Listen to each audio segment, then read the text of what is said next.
नमस्कार विद्यार्थी मैत्रिणींनो, आता आपण इयत्ता 9वीच्या मॅथ्स 2 म्हणजेच जॉमेट्री या विषयाचा अभ्यास करणार आहोत। पहिल्यांदा आपण जॉमेट्रीची संकल्पना समजावून घेऊ। मैत्रिणींनो, खूप वर्षापूर्वी इजिप्त शास्त्रज्ञ थॅले यांनी जॉमेट्रीची सुरुवात केली। जॉमेट्री म्हणजे काय बरं? Geo means earth and metron means measurement असं थॅलेच्या याच्याप्रमाणे थॅलेने पहिल्यांदा जॉमेट्रीचा उपयोग इजिप्तच्या पिरामिड मोजण्यासाठी केला। मग वेगवेगळ्या जॉमेट्रिकल कन्स्ट्रक्शनची जी आपण ओळख करून घेणार आहोत, त्या ओळखीच्या प्रमाणे geometry is defined as it is a branch of mathematics in which we study various geometrical figure and structure of it. आता स्ट्रक्चर म्हटलं की तुमच्या डोळ्यासमोर उभं राहील एखादं घर, एखादं मंदिर, एखाद्या वेगवेगळ्या प्रकारच्या ज्या जॉमेट्रिकल फिगर आहे त्यांचा समावेश केलेल्या असलेल्या आकृत्या, आणि त्याच आकृत्याचा अभ्यास आपण आता इथे करणार आहोत। तुम्हाला इयत्ता 1ली ते 8वी पर्यंत एकच गणिताचं पुस्तक आपण अभ्यासलेलं आहे, परंतु इयत्ता 9वी मध्ये गणिताचे 2 भाग पडतात, गणित पेपर 1, गणित पेपर 2। गणित पेपर 1 म्हणजेच अल्जेब्रा, ज्याच्यामध्ये आपण अंकगणित शिकतो, परंतु गणित पेपर 2 म्हणजेच जॉमेट्री, त्याचा आपण अभ्यास आता सुरू करणार आहोत। आता काही बेसिक कन्सेप्ट जे आहेत जॉमेट्रीमध्ये त्यांचा आपण पहिल्या चॅप्टरमध्ये त्यांचा आपण समावेश केलेला आहे की we understand some basic concept by explaining in detail. याचा अर्थ पॉइंट, लाईन सेगमेंट, ह्या सगळ्या जे कन्सेप्ट आहेत त्याचा आपण थोडक्यात अंडरस्टँड करून घेऊ। त्याचं कुठेही डेफिनेशन दिलेली नाही कुठेही, परंतु त्याचं घेत असताना आपल्याला हे करून घेता येईल। पहिल्यांदा म्हणजे पॉइंट हॅज नो डायमेन्शन, म्हणजे याला कुठेही लांबी रुंदी हे नाही आहे, लांबी नाही आहे, रुंदी नाही आहे, पण त्याच्यामध्ये जो हा गोल टायनी स्पॉट जो आहे त्याला पॉइंट असं आपण संकल्पना समजूया। It is denoted by capital alphabet, म्हणजे ABC असे आपण त्याला म्हणतो। When it is used in geometrical figure it is in the form of vertex. ज्यावेळेस आपण जॉमेट्रिकल फिगर घेतो, बघा व्हॉट इज जॉमेट्री, याच्यामध्ये त्यांनी दिलेला आहे पॉइंटमध्ये काय दिलेलं आहे? हा छोटासा पॉइंट दिलेला आहे। आता आपण याच्या पुढे जे शिकणार आहोत आणि ज्याच्यावर आधारित ही सगळी जॉमेट्री आहे त्याचा आपण पुढे आता अभ्यास करणार आहोत। थोडक्यामध्ये जॉमेट्रीचे 3 बेसिक संकल्पना आपण घेणार आहोत आणि त्या संकल्पना पुढच्या याच्यामध्ये आता आपण बघूया। मैत्रिणींनो, आता पुढची जी संकल्पना आहे ती आहे लाईन सेगमेंट। बघा लाईन सेगमेंट याच्यामध्ये तुम्हाला दिसतंय the fixed distance between 2 end points is the union of infinite number of the points join together. याचा अर्थ असा आहे की A आणि B हे 2 अंत्यबिंदू आहेत, ज्याला आपण एंड पॉइंट्स असं म्हणतो।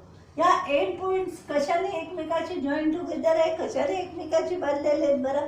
तर ते युनियन ऑफ म्हणजे खूप इन्फायनाइट नंबर ऑफ पॉइंट्सचा संयोग संच आहे, आणि हा संयोग संच कसा आहे? एका फिक्स डिस्टन्सने बनलेला आहे।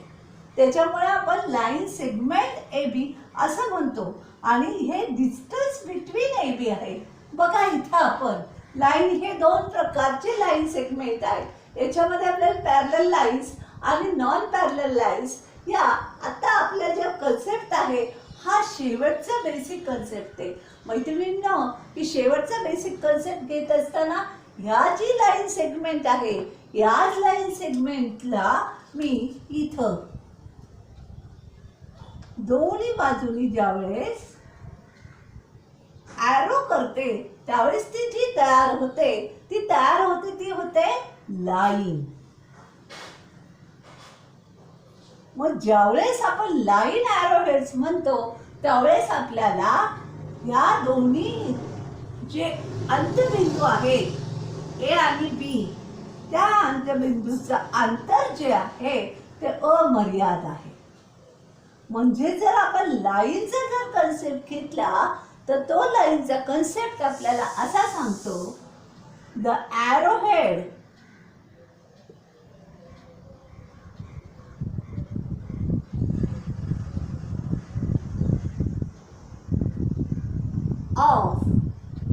line segment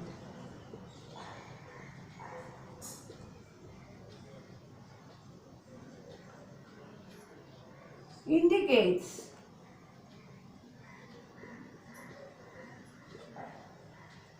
line. So it is denoted by line L. आता आपल्याला माहिती आहे लाईन ज्या आहेत त्या दोन प्रकारच्या आहेत. एक आहे पॅरलल लाईन आहे आणि दुसरी आहे नॉन पॅरलल लाईन आहे. बघा इथे पॅरलल लाईन मध्ये ह्या दोन समान अंतरावर एक प्रतलीय रेषा आहेत, तर नॉन पॅरलल लाईन मध्ये ही लाईन याच्यामध्ये कधीही छेदू शकते. अशा नॉन पॅरलल लाईन्सच्या ज्या आहेत त्या आपण थोडक्यात आता याचं जे एक्सटेन्शन आहे ते आपण म्हणजेच याचं सर्व तिन्ही याचं ॲप्लिकेशन, कोणत्या तिन्ही याचं ॲप्लिकेशन आता आपण समजावून घेणार आहोत. एक आहे पॉइंट, दुसरा आहे लाईन सेगमेंट आणि तिसरा आहे लाईन. हे आपण थोडक्यात समजावून घेऊया. बघा non parallel line forms and angle. मग अँगल किती प्रकारचे? ज्यावेळेस आपण हे right angle, acute angle, obtuse angle हे कोनांवरनं पडणारे जे प्रकार आहे. बघा हा 0 अँगल म्हणजे दोन्ही एकावर एक ओव्हरलॅप होतात, त्यावेळेस 0 डिग्री तयार होतं. आणि स्ट्रेट लाईन म्हणजे ही दोन्ही लाईन एकमेकाच्या विरुद्ध दिशेने जाते, त्यावेळेस ती स्ट्रेट लाईन. हा जो आहे रिफ्लेक्स अँगल म्हणजे उलटा अँगल इथे घेतलेला आहे. आता अँगल्स फ्रॉम अ ट्रायंगल. आता ट्रायंगल जे आहे कोनांवरनं प्रकारे त्रिकोणाचे प्रकार आहे. राईट अँगल आहे, ॲक्यूट अँगल ट्रायंगल आहे, ऑब्ट्यूस अँगल ट्रायंगल आहे. आता बाजूवरनं पडणारे त्रिकोणाचे प्रकार आपण बघूया.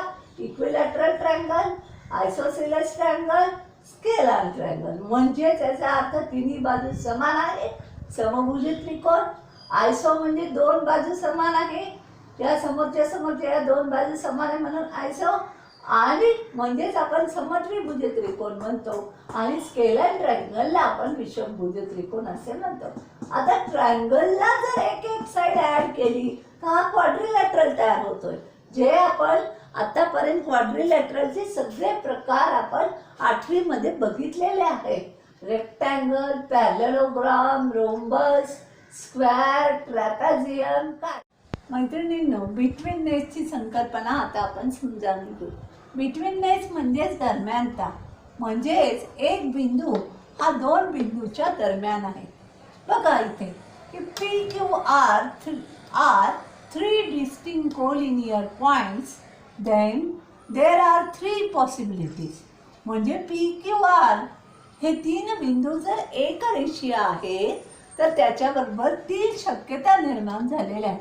पहिली शक्यता आता आपण पाहू. Point Q is between P and R. हे असं लिहिलं जातं. बघा याचा अर्थ काय आहे? Distance of P R is equal to distance of P Q plus distance of Q R.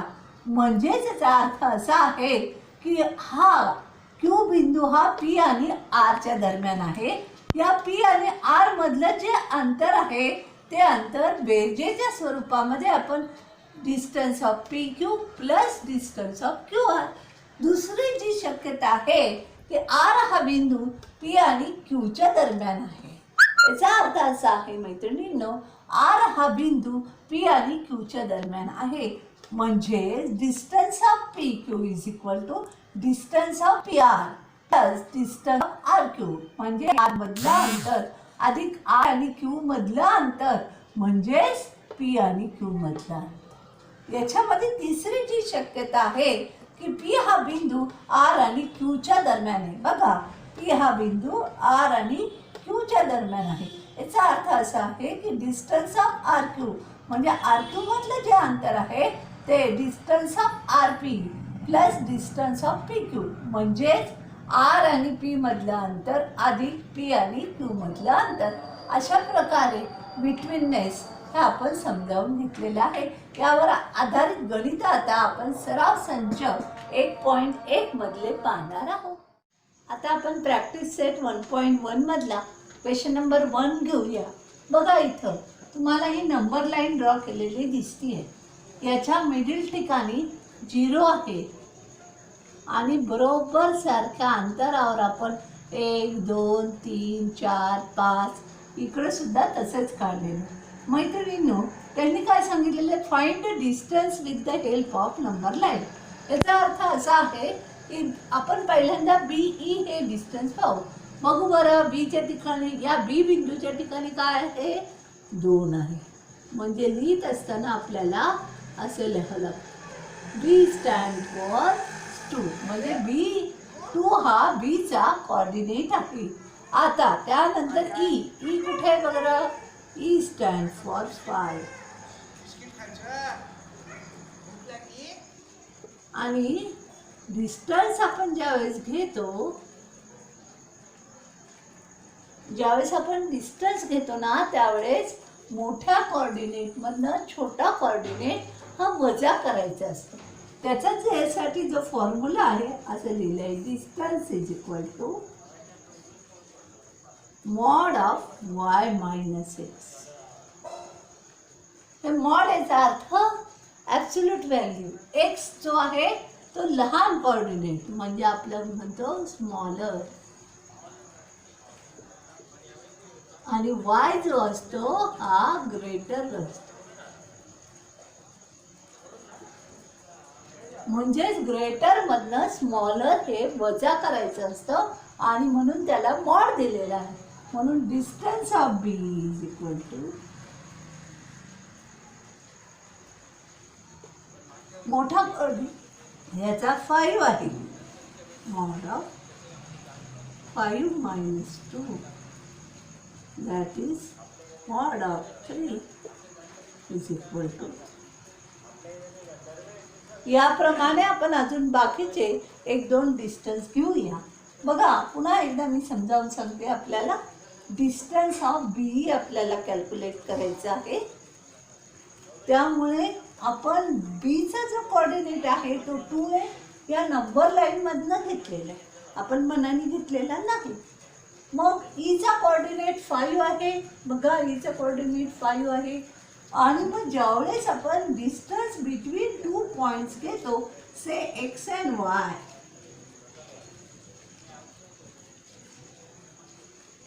त्यावेळेस आपण म्हणतो की ग्रेटर मायनस स्मॉलर.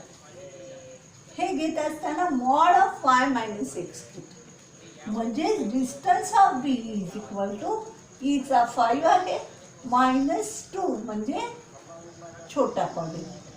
हे आलं 3, म्हणून या दोघांमधलं अंतर हे 3 आहे. असेच अजून आपण 1-2 प्रकार बघूया.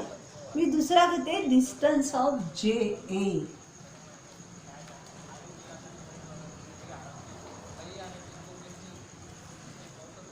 बघा, आपल्याला डिस्टन्स ऑफ JA काढायचं.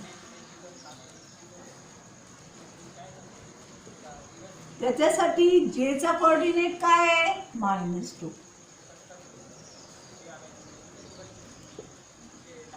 आणि एचा कॉर्डिनेट काय बघा, 1.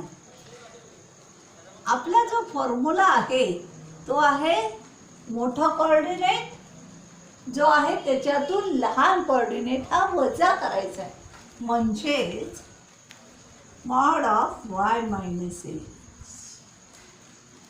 बघा, y काय आला इथं आपला 1, मायनस ऑफ -2. बघा, मायनस इंटू मायनस काय झाले, plus. So 1 + 2, that is mod of 3 is equal to. कळालं? म्हणजे ए आणि जी यामधलं जे अंतर आहे ते 3 युनिट आहे असं आपण समजूया. असं आलेलं आहे. आपण अजून एक अशा प्रकारचं गणित घेऊया. म्हणजे तुम्हाला डिस्टन्स आणि कोऑर्डिनेट हे कसे काढले जातात हे अजून चांगलं समजा. त्याच्यामधला चौथा जो आहे KO, डिस्टन्स ऑफ KO. बघा, याच्यामध्ये बघा, हा K चा कोऑर्डिनेट काय आहे, -3. O चा कोऑर्डिनेट काय आहे, 0. आता 0 हा -3 पेक्षा मोठा आहे, म्हणून डिस्टन्स ऑफ KO काय आला बघा, मोठा कोऑर्डिनेट आला 0 मायनस मायनस, म्हणजे हे आलं 0 अधिक 3 म्हणजे हे आलं. आतापर्यंत आपल्या शक्यतो जेवढे आलेले ते सुदैवाने 3 युनिटच आलेल्या. 1.1 मधला क्वेश्चन नंबर 2 बघूया. काय दिलेलं आहे, ए इज एक्स, म्हणजे ए हा एक्सचा कोऑर्डिनेट, एक्स हा एचा कोऑर्डिनेट आहे आणि वाय हा बीचा कोऑर्डिनेट आहे. तर प्रत्येक ठिकाणी आपल्याला डिस्टन्स ऑफ ए बी काढायचे. म्हणजे तुम्हाला माहिती आहे वाय मायनस एक्स हा आपला दिलेला फॉर्म्युला आहे. आता बघा पहिल्या याच्या गणितामध्ये काय दिलेलं आहे, distance of A B is equal to वायचा कोऑर्डिनेट काय आहे 7 मायनस 1, कारण 1 काय एक्सचा कोऑर्डिनेट, म्हणजे काय लिहिले मॉड 6, म्हणजे 2 मधलं अंतर आहे 6. त्याचप्रमाणे दुसऱ्या याच्यामध्ये आपण आता बघूया, distance of A B is equal to वायचा कोऑर्डिनेट काय आहे -6, एक्सचा कोऑर्डिनेट काय आहे -3, म्हणजे घेत असताना -6 मायनस ऑफ मायनस +3, म्हणजेच काय आलं हे -3. -3चा मॉड हा +3 आहे, म्हणजे दोन्ही मधला अंतर हे 3. आता तिसऱ्या गणितामध्ये बघा, डिस्टन्स ऑफ ए बी, बघा आता मैत्रिणींनो आपण पहिल्यापासून पुन्हा पाहूया. डिस्टन्स ऑफ ए बी पहिल्या याच्यामध्ये बघा आता 7 काय आहे वायचा कोऑर्डिनेट, 1 काय एक्सचा कोऑर्डिनेट आहे, बरोबर आहे की नाही. मग आपण काय म्हटलं 7 मायनस 1 6, पण 6चा मॉड 6च आहे. आता इथे खाली बघा तुम्ही, आपण दुसरा घेतलेला आहे, एक्सचा कोऑर्डिनेट आहे -3, वायचा कोऑर्डिनेट आहे -6. आपल्या फॉर्म्युल्यापणे वाय मायनस एक्स बघा -6 मायनस ऑफ -3, म्हणजे -6 +3. हा मायनस ऑफ मायनस काय झालेला आहे इथे प्लस झालेला आहे की नाही. मग आपल्याला हा मायनस मॉड ऑफ -3 जो आहे, कारण आपण 6तनं 3 वजा केलेले, मॉड ऑफ -3 काय +3, म्हणजे या दोघांमधलं अंतर या शक्यतेमध्ये 3 आहे. त्याप्रमाणे आपण आता तिसरं आणि चौथं बघूया. तिसऱ्या गणितामध्ये बघा काय आहे -2, एक्स काय आहे -6, याचा आपण मॉड घेतला. आता दोन्ही याची संख्या काय आली आहे -2 आणि -6. लक्षात ठेवा मैत्रिणींनो, डिस्टन्स कधीही ऋण येत नाही, इट इज नेव्हर निगेटिव्ह. त्याच्यामुळे आपल्याला याचा मॉड घ्यावा लागतो. आता चौथ्या शक्यतेमध्ये बघा y minus x, distance of A B is equal to y काय बरं आपला, वाय काय आपला, तर वाय आपला आहे -8 आणि एक्स आहे आपला -4. पुन्हा मॉड ऑफ -12, 8 आणि 4 12. मॉड असल्यामुळे आपल्याला जे डिस्टन्स आलेलं आहे ते आपल्याला धन आलेलं आहे आणि म्हणून आपण 12 ही संख्या म्हटलेली आहे. मैत्रिणींनो, या पुढचे 1.1 मधले जे गणित राहिलेले आहेत ते पुढच्या व्हिडिओमध्ये आपण नक्कीच सोडवूया. त्याचप्रमाणे माझं हे जेवढं जे शिकवलेलं आहे ते जर आपल्याला आवडलं असेल तर मला लाईक, कमेंट, शेअर आणि माझे चॅनल सबस्क्राईब करायला विसरू नका. नमस्कार.